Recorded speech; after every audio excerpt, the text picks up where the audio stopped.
wêreld wat vir my wag. Ek leer en ek speel saam met almal net in die storiekas.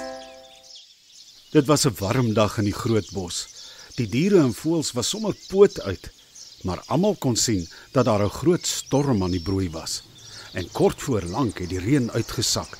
Daar was blitse en donderweer en almal moes vinnig skarrel om by hulle huise uit te kom. Daardie aand staan koning Louis Leeu rustig op die groot plat klip en kyk uit oor die groot bos. Hy was so dankbaar dat daar goeie reën uitsak. Hy staan nog so en wil net regmaak om te gaan inkruip, toe hy skielik 'n gefladder op die plat klip hoor. Toe hy omdraai, sien hy dit is oupa uil. My wêreld, oupa uil, wat doen jy so laat in die aand nog buite? U Majesteit, ek is jammer om u hierdie tyd van die aand lastig te val, maar daar is 'n krisis op Boer se plaas. 'n Tinkie het gevlieg om te gaan kyk of dit nog veilig is op die bos se grens, en toe sien sy dat Boer se trekker vasgeval het in 'n sloot met diep modder. Maar dit reën so hard dat hy glad nie die trekker kan uitsleep nie. Katrein, mevrou Boer se kat, het vir Tinkie daar gesê, Boer is baie bekommerd oor sy trekker. Dit was 'n baie duur trekker en hy is nou skoon moedeloos. Dankie oupa uil. Ons gaan nou met gou speel. Boer is baie goed vir ons diere in die groot bos. Hy sorg gereeld dat die groente en vrugtelande op die rand van die groot bos veilig is en dat daar nie wilddiewe en stroopers in die bos inkom nie. Nee, ons moet gou 'n plan maak om hom te gaan help. Hy staan nog so, toe hy skielik 'n groot asem intrek en begin brul. Dit was 'n baie harde brul wat deur die hele bos weer galm het. In elke uithoek van die bos kon elke dier hoor dat koning Louis Leeu nou 'n baie belangrike brul gegee het. En hulle weet, wanneer koning Louis so brul, beteken dit net een ding. Almal moet oombliklik by die plat klip bymekaar kom. Toe al die diere voor die plat klip staan, stel koning Louis vir oupa uil aan die woord. En oupa uil vertel vir almal van Boer se groot krisis. So, ons moet nou vinnig speel. Ek stel voor die olifante sal die trekker maklik kan uitsleep. Julle is mos sterk, Olga. Ja, maar dan moet Bobbejaan hulle ook help, want hulle eet die meeste pampoene uit Boer se land, sê Olga met 'n glimlag. En met die grootste graagte, sê Bobby. Solank Boer net nie met daardie lang geweer van hom op ons losbrand nie. En hy sal nie, want dis nag. Hy slaap al lankal. Hy sal nie eers weet ons is daar nie, sê oupa. Nou toe, Olga, julle begin solank aanstap in die plaas se rigting. Bobby, jy en die ape moet gou vir ons lekker sterk Bobbejaan toue gaan bymekaar maak en plaas toeneem. Sodra almal daar is, kan ons die toue om die trekker vasmaak en dan kan julle met die uitsleepwerk begin, Olga. Binne 'n japtrap is die Bobbejane en ape daar weg om Bobbejaantoue te gaan bymekaar maak. Olga het die hele olifanttrop gelei na Boer se plaas toe. Die reën het hard uitgesak, maar die diere was nie bang vir die reën nie en hulle kon vinnig in die nat bos beweeg. Toe Olga hulle by die trekker kom, sien hulle dat die trekker in 'n sloot vasgeval het. Die water loop amper soos 'n klein riviertjie om die trekker. Ons sal hom hier uitkry, sê Olga en stap somme in die water in. Net toe kom Bobby hulle en die ape daaraan met die toue. Bobby, gee julle die toue aan vir Olga hulle en dan maak julle en die ape die toue mooi vas om die trekker. Julle moet stewige knope maak, anders skiet die toue los en dan kan van ons diere seer kry. So gesê, so gedaan. En so tussen die reën deur sorg Olga hulle en die Bobbejane en ape dat die trekker goed vasgemaak word.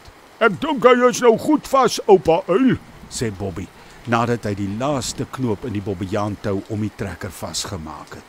Mooi, is dit veilig genoeg vir julle om te begin trek, Olga? Vra oupa uil. Ja, oupa uil, ek dink ons kan maar trek. Staan julle ander diere net weg vir ingeval een van hierdie toue losskiet. Goed, olifante. 1, 2, 3, trek! Die olifante trek en trek. En jou waarlik, daar begin die trekker bietjie vir bietjie roer in die modder. Na 'n baie lang ruk staan die trekker weer op die gelykgrond. Sjoe, maar hierdie trekker is swaar en in die modder sit hy sommer lekker vas. Sê Olga uit asem. En nou ja toe, kom julle. Net nou raak Boer wakker en dink dat die bosdiere sy plaas oorgeneem het. Baie dankie almal, dit was nou 'n goeie span poging. Kom ons gaan terug na ons huise toe. Daar is darm nog slaaptyd oor voordat die dag breek, sê oupa uil baie trots op die bosdiere. Die storm het iewers in die nag bedaar en almal kon darm gaan slaap.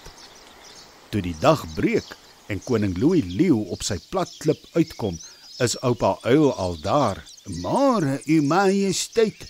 Dag, wat 'n storm was dit darm vir jou. Die rivier loop sommer baie sterk en oral staan plasse water. Môre my ou wyse gryse. Ja, die reën is 'n groot seën. Ons is baie dankbaar daarvoor vir ons groot Skepper. Maar sê bietjie, hoe het dit laasnag op die plaas gegaan? Geen voorvalle nie, u majesteit. Die trekker is uit die modder uit en ek dink Boer kan weer aangaan met die geploeg en so.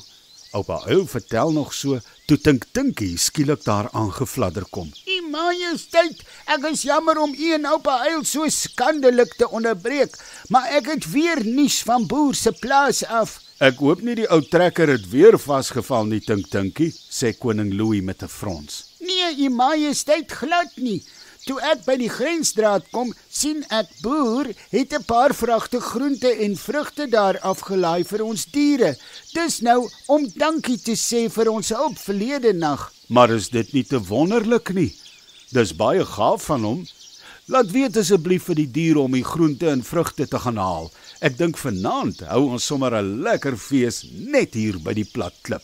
Maar dis nie al nie, u majesteit. Boer het ook vir ons 4 groot soutblokke daar neergesit vir die diere. Kan jy dit glo, oupa uil? Reël asseblief dat die soutblokke op verskillende plekke in die bos neergesit word. Een in die suide, een in die noorde en dan een elk in die ooste en weste. Die diere gaan dit baie geniet in hierdie hitte, sê koning Louis. Dis reg so, u majesteit. Kom Tinkie, laat ons aan die werk spring voordat dit te warm raak vandag. En daarmee is al die diere opgekommandeer om die groente en vrugte en soutblokke te gaan haal. Boer en sy vrou en hulle dogtertjie Katinka en Katrein die kat het 'n end weggestaan en kyk hoe die diere die heerlike kos daar kom haal en wegdra na die plat klip toe. Hulle het vir die diere gewaai om net weer dankie te sê en Olga en die ander olifante het sommer so hard getrompeter om ook dankie te sê. Daardie aand was daar 'n fees soos nog nooit. Daar was mielies, pampoene, kool, wortels, radyse, appels, lemoene, spanspekke en waatlemoene en te veel om op te noem. Na die fees het daar nog soveel kos oorgebly dat die diere vragte vol na hulle huise toe weggedra het.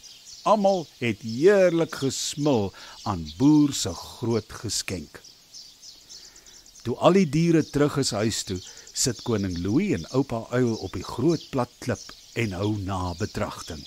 Wêreld, oupa uil, maar dit was vir jou 'n heerlike fees, sê koning Louis met 'n trotse glimlag. Net so, u majesteit. Dit was baie vriendelik en gulhartig van Boer om ons diere so te bederf. Ons kon almal sien hy's baie dankbaar vir die hulp met die trekker, sê oupa uil trots. Ja, dit is so. Ek is so trots op ons diere hier in die groot bos. Wys jou net, as mens en dier mooi saamwerk, kan ons in vrede en liefde saamlewe. Boer is ons diere in die groot bos baie goed gesind. En al kan ons nie mekaar se tale verstaan nie, is ons harte reg en ons is daar vir mekaar. Dit is so, u majesteit. Maar dan sê ek maar eers goeie nag, u majesteit. Ek gaan eers 'n uiltjie knip. My ou liewe vrou wag vir my daar in die nes. Lekker slaap, U Majesteit, sê oupa uil en hou sy vlerk voor sy mond toe hy gaap.